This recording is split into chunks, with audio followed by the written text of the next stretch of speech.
But right now, let's talk about Melissa because it passed over Cuba early this morning and continues right now to not gain strength, but it continues to be downgraded. Yeah, we saw it as a Category 3 as it passed over Cuba, now downgraded to a Category 2, but don't let that fool you, right? It's still a very strong system barreling through the Caribbean right now with maximum sustained wind speeds of 100 miles per hour. It's a little bit faster than it was over the course of the last few days, moving northeast now at 14 miles per hour, but it's still a very strong system bringing catastrophic flooding and the potential for landslides across the Caribbean, especially if you're in the southeastern Bahamian Islands, Turks and Caicos. You guys are under hurricane warnings and also tropical storm warnings. The National Hurricane Center urges residents to remain sheltered in areas even after the storm passes to avoid any power lines that may be hitting those flooding waters.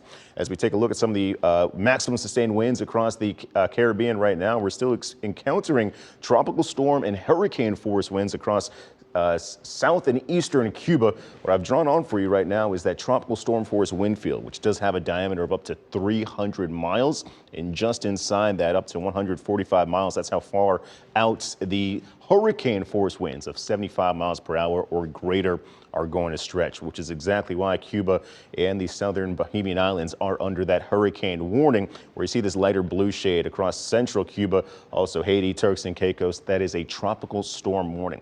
Now, one of the things that's going to happen for us here in central Florida as Melissa makes its way back into the Atlantic is that our wave heights are going to increase starting today and continuing throughout the rest of the work week. Here you have Melissa, this green dot on your screen with wave heights of 15 to 20 feet, but closer to our shoreline. 4 to 8 foot waves are going to be concerning, right? Making for terrible beach and boating conditions.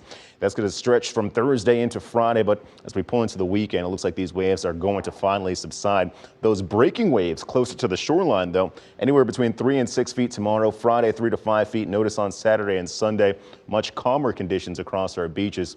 Calmer weather here in central Florida, and we will get much cooler later on tonight. Currently, though, temperature shows 74 degrees right here inside the city. Beautiful, partly to mostly cloudy skies are present. Much cooler in Ocala, 64 degrees out that way. And you guys are going to be hit by this second cold front coming up rather soon. As a matter of fact, this is what's going to pull those Halloween temperatures back down into the 40s and potentially the 50s coming up for central Florida. But take a look at this as I run through Futurecast. Here's Melissa working its way across the Atlantic. What's keeping us out of harm's way? Our next cold front moving in. It's almost a double-edged sword. Not only does it keep us out of harm's way from Melissa, but it also pulls in that cooler blast of dry and rather chilly air. Your forecast for the next few hours does show us staying rain-free, maybe a small chance for a sprinkle overnight around 20% at 12, but ultimately partly to mostly cloudy skies are present tonight, and then we'll clear out tomorrow, in which we're waking up to temperatures in the upper 50s, and we're even cooler on Friday.